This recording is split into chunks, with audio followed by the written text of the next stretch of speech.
শুরু করেছি নিস্তব্ধ গধূলি। লিখেছেন সুমনা খাতুন মল্লিকা। পর্ব 13।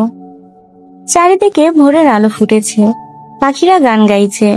জাহিদের আগে বকুলের ঘুম ভেঙেছে। সে জাহিদের ঘুমন্ত মুখশ্রীর দিকে চেয়ে আছে, মনে মনে ভাবছে। কথায় আছে, প্রেম কখনো জাত ধর্ম কুল মানে না।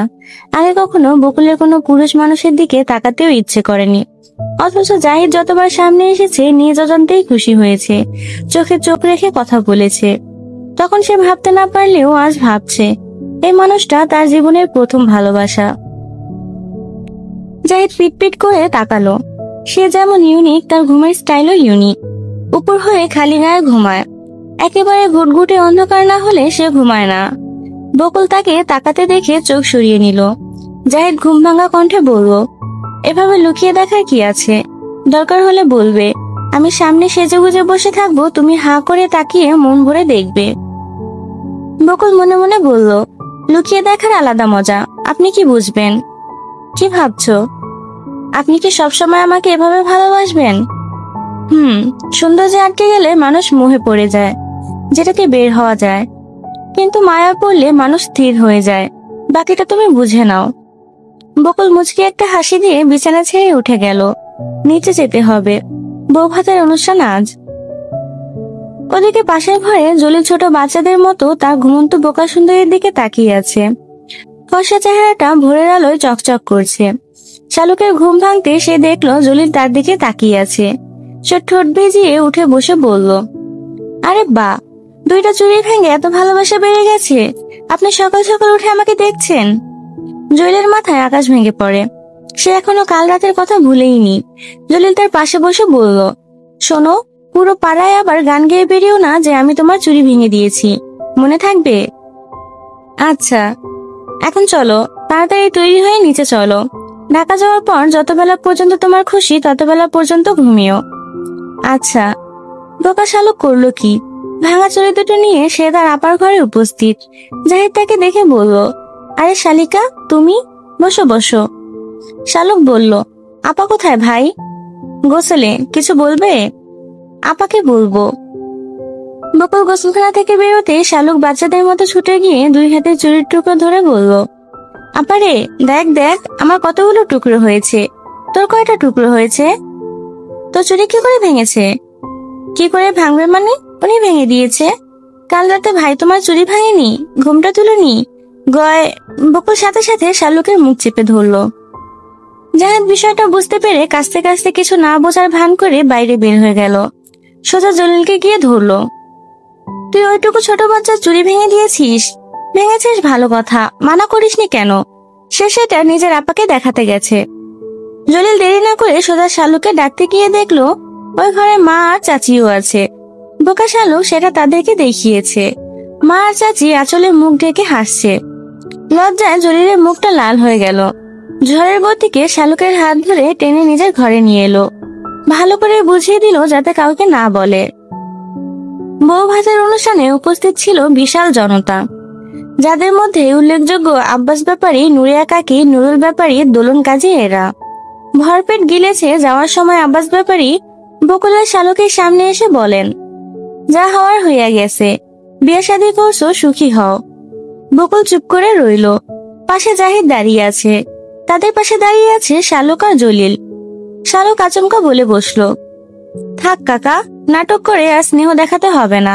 যখন দরকার ছিল তখন সবার উপরে দাঁড়িয়ে কথা শুনিয়েছিলেন, তখন আপনার স্নেহ কোথায় গেছিল কাকা? এজন্যই তবমত মাইয়া গো প্রশ্রয় দিতে নাই, বেহাইয়া সেরি। জলিল কটমট করে তেতে উঠে বলল, মুখ সামলে কথা বলুন কাকা, না হলে ফল ভীষণ খারাপ হবে। আইসে, যতই বিয়া করো না কেন, পড়ছো তো লুচ্চামি কইরা ধরা।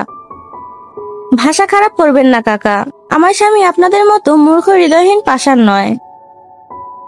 নুরিয়া কাকি এগিয়ে এসে বলল, বাপরে, সেই সাহস কত! একেই তো দুই বইয়ে কোর্সস বেশ। জামশেদ হায়দার কিছু বলার আগেই ইশারা বেগম নুরিয়ার গালে ঠাস করে এক চড় মেরে পুরো বৈঠকখানা কাঁপিয়ে বললেন, কাল পর্যন্ত ওরা অন্যের মাইয়া ছিল, এখন হেরা আমার বেটার বউ। হায়দার বংশের ইজ্জত, যেই জবান দিয়া কেউ আমার বউকে খারাপ কথা কওয়ার সাহস দেখাইব, এক টানে সেই ললি আমি সিরা ফালামু। সবাই ইশারা বেগমের ভয়াবহ অহংকারে ভয় পেল। নূরে অপমানে মাথা নিচু করে রইল। ভরা জনতার মাঝে ইশারা বেগম তাকে হুকুম করলেন, নূরিয়া, তুমি এখনই বকুল আর শালুকের সামনে হাত জোর করে ক্ষমা চাইবা। অহন, এই মুহূর্তে। নূরিয়া পুরো ভরা সমাজের সামনে অপমানিত হলো। কেউ কেউ বলা বলি করছে, যা হওয়ার হইয়া গেছে, তার জন্য বাচ্চা মাইয়াগুলারে কয়বার অপমান করে। জমিদার গিন্নিমা তো ভুল বলে নাই, ফেরেস্তার সমান জমিদার তাই, নাইলে সেই দিনে কবর দিয়ে দিত এক্কেবারে। শালকের কাছে ক্ষমা চাইতে সে কিছু বলার আগে জলিল তাকে টেনে উপরে নিয়ে গেল। বকুলের সামনে মাথা নিচু করে হাত জোর করতে বকুল তার হাত চেপে বলল, না কাকি, আপনি আমার বড়, এভাবে আমাকে ছোট করবেন না। আপনার ক্ষমা চাওয়ার দরকার নেই, আপনার প্রতি আমার কোনো অভিযোগ নেই। নূরিয়াকে সপরিবারে গ্রাম ছাড়া করে তবেই ছেড়েছিল ইশারা বেগম। জমশেদ হায়দারকে ব্যক্তিগতভাবে বলে তাদের গ্রাম ছাড়া করিয়েছিলেন। জাহিদের বকুল ঘরেই ছিল। জাহিদ তার ঘরে লাগোয়া গোসলখানায় ঢুকে হাত মুখ ধুচ্ছিল। এমন সময় ঘরে ঢোকে দোলন কাজী। দোলন জানা ছিল না যে জাহিদ ঘরেই আছে। তাকে দেখে বকুলের ভীষণ বিরক্তি হয়। দোলন ঘরে ঢুকে বলে, আমারে তো বিয়া করবার চাও নাই, জাহিদের লগে ঠিকই রাত কাটাই আইসো। প্রথমে বুঝি নাই, এখন বুঝতাছি, জমিদার বাড়ির বউ হওয়া লাইগা দেহ বিলায় দিছো, আমারেও দিতা একটা আর কিছু বলার আগেই বকুল আচমকা চটাস করে দোলনের গালে চড় মেরে দিল। এতই জোরে লাগলো যে 3 পা সরে পড়ে গেল দোলন। রাগের মাথায় তার দিকে তাকাতেই দেখতে পেল পেছনে জাহিদ দাঁড়িয়ে আছে। ভ্রুকুচকে বাজের মতো দৃষ্টিতে তাকিয়ে থাকা শ্যামপুরুষ জাহিদ নয়, যেন হিংস্র বাঘ দাঁড়িয়ে আছে শান্ত হয়ে। সেদিকে চোখ পড়তে দোলনের আত্মা কেঁপে উঠল। সে উঠে না দাঁড়িয়ে সোজা নিচে দৌড়ালো। বকুল পেছনে ফিরতে জাহিদ স্বাভাবিক কণ্ঠে বলল, থাবড়াটা কিন্তু সুবহানাল্লাহ মার্কা ছিল সুকণ্ঠী। এক চড়ে জয় পাকিস্তান হয়ে গেছে বাঙ্গির পুত। মার হাবা, মার হাবা। আর কেউ আসো আমার বউয়ের হাতে চর খাবা? বকুল বড় করে হাসলো। জাহিদ ভাবুক স্বরে বলল, আচ্ছা, আমার তো তোমার মতো পটল চেরা চোখ নাই, আমি তো কালো। তোমার মতো নিখুঁত সুন্দর কাটিংও নাই, অত গুছিয়েও চলতে পারি না। তোমার কি আমার প্রতি ভালোবাসা জন্মাবে? ভেতর থেকে সুন্দর হন, নিখুঁত না হলেও চলবে। জাহিদ বকুলের জবাবে ভীষণ খুশি হয়েছে। 2 হাতে চুল ঠিক করে বলল, যদি একটু ফর্সা হতাম তাহলে আমিও কিন্তু হেব্বি দেখতে হতাম, কি বলো? রং দিয়ে কখনো সৌন্দর্য বিচার করা যায় না। আপনি খুব ভালো মনের একটা মানুষ, সেদিক দিয়ে আপনি অসম্ভব রকম সুন্দর। জাহিদ নিজের কলার ঠিক করে বা হাতে ঘাড় চুলকে চোখ বন্ধ করে মেয়েদের মতো বলল, ইস কি লজ্জা, আমি তাহলে কত সুন্দর ভাবা যায়? বকুল জাহিদের নাটক দেখে শব্দ করে হেসে ফেলল। মনে মনে বলল, শ্যামলা হতে পারে, তবে তার চোখের দৃষ্টি অন্যরকম, আকর্ষণীয়। কি ভাবছো? আপনি গরম ঠান্ডা সবসময় কিভাবে ঘাড়ে চাদর বা শাল নিয়ে থাকেন? না, শুধু পাঞ্জাবি বা শেরওয়ানি পরলে। অফিসে ড্রেস, হাসপাতালে অ্যাপ্রন, বাড়িতে শার্ট প্যান্ট, পাঞ্জাবি, পায়জামা, চাদর। গরম লাগবে না? হুম। তারপর দুজন মিলে জলিলের ঘরের দিকে গেল। জলিল আপন মনে তার বোকা সুন্দরীকে সাজাতে ব্যস্ত। শালুক আপন মনে আয়নাতে নিজেকে দেখছে আর বাচ্চাদের মতো এটা কি ওটা কি জিজ্ঞেস করছে, এটা কেন ওটা কেন ইত্যাদি ইত্যাদি। জলিল তার সব প্রশ্নের জবাবও দিচ্ছে, একটুও বিরক্ত হচ্ছে না। জাহিদের বকুল ভিতরে ঢুকলো। পাঞ্জাবির ওপর চাদরটা বাম কাঁধের ওপর ওনার মতো করে তুলে পেছনে হাত দিয়ে বেঁধে জিজ্ঞেস করলো, আমার শালিকা তো মুখ দিয়ে ঝড় তুলে দিচ্ছে। শালুক বকুলের দিকে তাকিয়ে একটা ভুবন মোহিনী হাসি দিয়ে বলল, আপারে তুই এসেছিস, দেখ উনি কত সুন্দর করে সাজিয়ে দিয়েছে, একদম তোর মতো।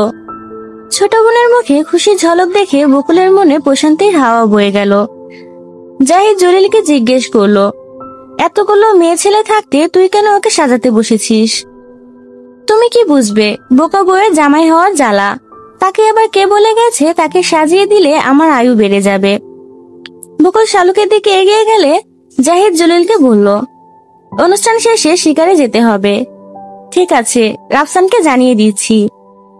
অনুষ্ঠান শেষে বাড়ির সব অতিথি চলে গেছে।